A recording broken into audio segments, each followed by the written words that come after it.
The Fearless Launching Show was created to answer the question, how can I launch my big idea to the world in the most simple, straightforward way possible and reach more of the right people? I'm your host, Ann Samoylov, and I've been helping 6- and 7-figure business owners launch for over a decade. And while I love geeking out about improving launches, new launch strategies, what's working, what's not working, I'm also obsessed with exploring the heart, the mind, the challenges of running your own business. And that's what we're going to do each and every week.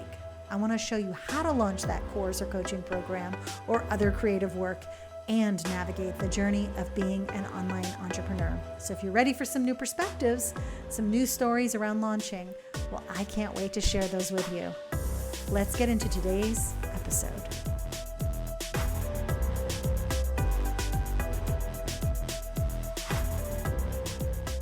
Hey there. It is Thursday, and that means today is our strategy session today. So we are going to be talking about how often you should consider creating and launching new offers and really what to think about, some things to consider as you are doing so or making that decision. And I want to start by saying that there are certain times of the year where we're all either individually, collectively, starting to think about our offers, thinking about new things we can package up, maybe a sale we can run, a promotion we can put together. And I feel like there are definitely different times of the year when that happens. If you're listening to this on the day it was released, we're about a week out from Black Friday. So this is definitely one of those times of the year. It's the end of the year. So not only are we thinking of holiday sales and different promotions we can run to finish out the year strong, we're also possibly thinking about the new year and what we're going to do to kick things off in a strong way. So if you're in that mode right now, really no matter when you're listening, I want to share a few different things to consider, maybe options you might want to call them, as you are thinking about these new things that you want to create or launch. So let's dive in. First of all, make your current offers stronger first. Your current, more successful offers. You don't have to make your current offers that you don't like stronger first, because if you don't like them, then there's no point, I say, in selling them. I am a huge fan of improving existing offers that actually already work or evolving them before just flat out creating something new, especially if something is strong, you feel strongly about it, your clients you have some sort of proven track record with that product.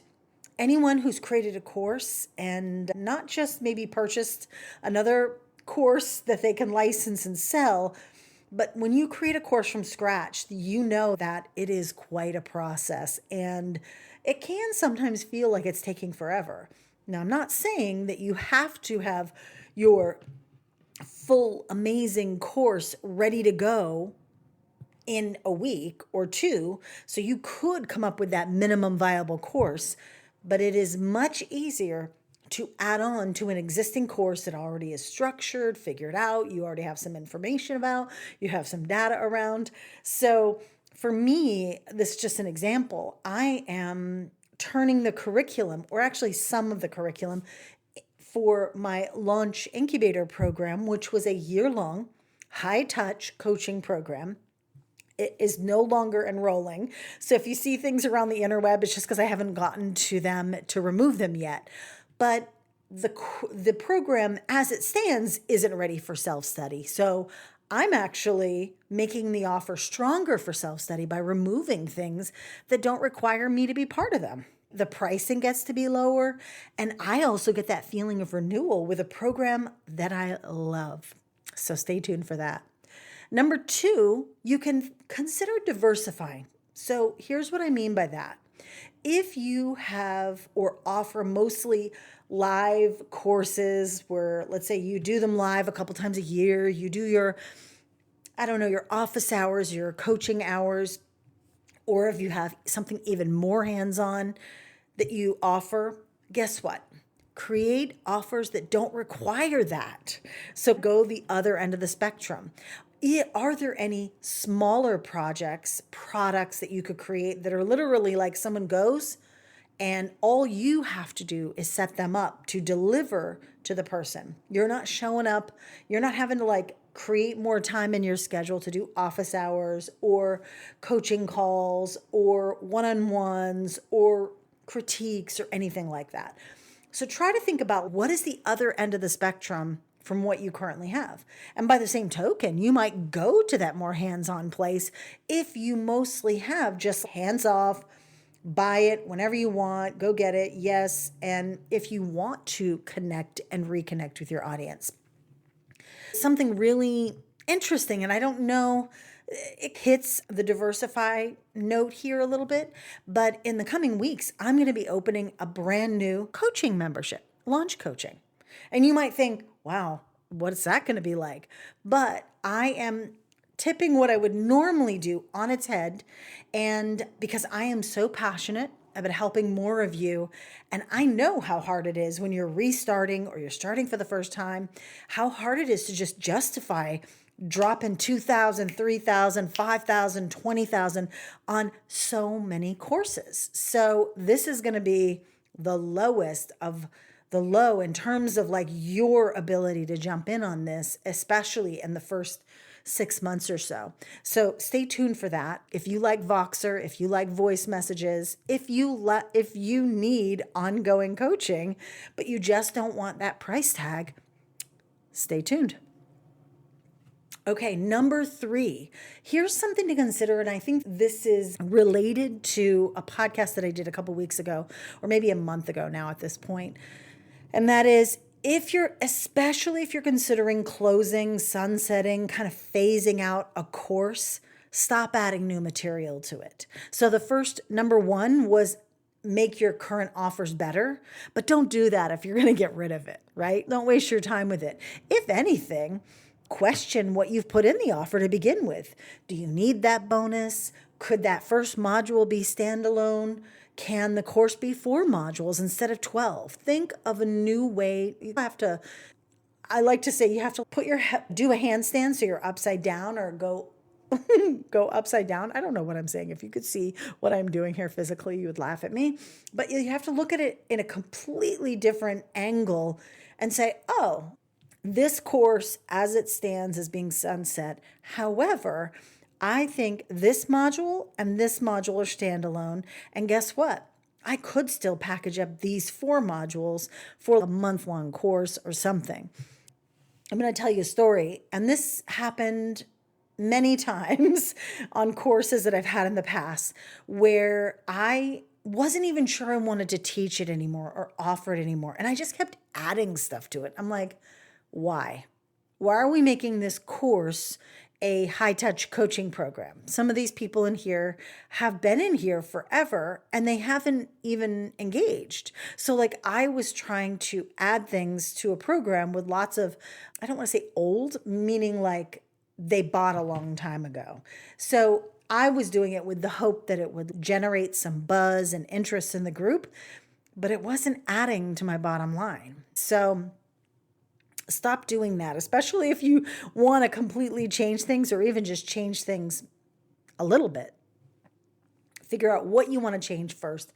And then instead of just adding and leaving old stuff in a course, it doesn't do anything for your customers or you. All right, number 4. So don't be afraid to turn something new or create something new by packaging products that never went together or were ever sold together. So here's what I mean. Think of your customers and what areas they need help with, okay? It's going to be a hodgepodge, most likely. But is it launch emails and then maybe also social media promotion or something like that? Is it putting the course together and planning the launch? And I'm talking about my ICA, obviously. Find out what your audience needs. And even if it seems like a weird combo, try it out. Try out either offer one and then use the upsell as something else they might be challenged with. And that's what you have to do, is test those things out. Really bizarre combos sometimes just totally work. Okay. Number 5, play with pricing. So, play with pricing, meaning don't be afraid to price something super low or slash a price for a sale, or maybe even add another level that increases the overall cost but also gives them something extra. Play with pricing and like tiers. But here's what I want to say about that. Make sure to look at the big picture and the ideal path you want people to move through as they work with you. It might not it might take a little bit to get to a pricing structure overall. Like maybe your soon to be customers and clients aren't looking at everything all up on the page, but you want to be clear. Oh, okay, so this is my entry level thing. It's going to be this amount. And this is the most high touch thing that I'm going to do. And I rarely will accept an application depending on my time and schedule, etc. So just put all of your offerings and all of the pricing so that it makes sense. And then just say, ooh, that's a kind of a big jump. And then you'll be able to just ask yourself questions, see if it makes sense to you, even maybe talk it out with someone you know. Okay, number 6. This is actually really fun for me. And I used to do this a lot more. I'm probably going to be doing a lot more of this in 2024. Look for bundle opportunities with other people. There are so many course bundles and fun things that people do throughout the year. Look for those opportunities to test out offers. A great one, I just got to call her out. A great one coming up, and I know a lot of people who have their programs in them they actually end up having some really, truly amazing offers in it, and it is well worth it. It's Elizabeth Good, Lizzie's End of the Year. I don't know what it's called, but it's so amazing. So look her up, Elizabeth Goddard. I could be saying her last name wrong. I'm saying it because we had a college in my town, Goddard College. So there you go. But it's Goddard. Now, the thing I love about these, and just know that sometimes they aren't easy to get. Like for Lizzie's, you do need to apply for it and know what you're selling. You got to be able to send them links and do all the things. But it's not just you. If you can get into those, and I know a few other people who've done bundles and different things, if you can get into those, it's not just you promoting the bundle anymore. And you basically get in front of a lot of different people, right? Which is really fun. Okay, finally, 7. No matter what you do, start talking about that offer ASAP with anyone who will listen. Okay. Now, that might seem like the most simple thing to do, but don't complicate things. Like I said, start by improving maybe your existing offer, making the current offer smaller, stripping out pieces of that offer that are standalone, and then just start talking about it. I am going to tell you something a little bit more about that coaching membership. One of my favorite tools that I have used consistently, I think since 2014, oh my God, I've been paying for Voxer for 10 years or 20 years almost. No, just 10 years, right? Right. Okay, 14. Yes. Okay. I can do math, I swear. Anyways, I have spent so much time on Voxer discussing business with people like peers and friends and clients and just people that I don't even know really. You all. Sometimes I will speak to you on Voxer. And what I will be doing is something really cool with Voxer. There will be the one-on-one aspect to it that will be available, but primarily I'm going to do coaching via Voxer office hours, and also provide everyone who's actually getting that coaching with bite-sized training and actual stuff you can do on your own, as well as have a place to go every single month, every single week even, to get your questions answered. So for me, that has been the thing that has really helped me get myself back in gear with my own products and my own offers. I wouldn't be able to do this if I didn't have Voxer to ask a question, to do an outreach, to, hey, what do you think of this, this, and this? Or just reaching out and asking the question, right? I actually have a few other platforms that I use for some people who aren't on Voxer, but it's still the same concept. How much would that be worth to you? Just to be able to ask, let's say you're launching something in January and you're like, oh my gosh, I just need to know, Anne, can I do this and this? Imagine that is what you get, but all the time, every single week you get that. To me, that would be priceless, to be honest. And it's not going to be priced high at all, because I want to reconnect, and I'm making this super, super affordable because I know that I've been away for some time.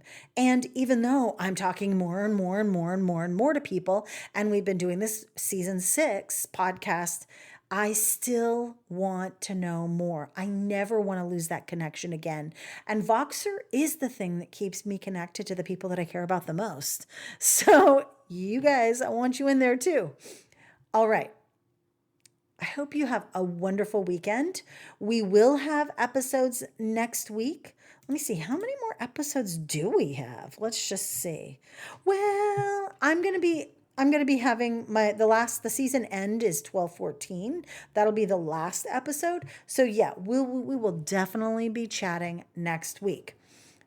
One more thing. Do you want that 12-month launch MapMaker program? It's just a mini course, but it's got everything you need to really map out your next 12 months. If you want that, and it is November 2023, get yourself on my list, because this weekend I'll be sending out access to every single person who is on my list, who says they want it, of course. And if for whatever reason you don't want to be on another newsletter email list, you're going to have to find a way. You're going to have to get resourceful. Get in my DMs on Instagram and let me know you want to have access to it and that you heard it on the podcast, and I will still give it to you. So hopefully that is going to be helpful for you. I really just want to give that my free gift for the year, like I mentioned on Monday. And I think that's it. Have a great weekend, y'all. Now I'm from the South. I get to say y'all. And I will talk to you Monday. Take care.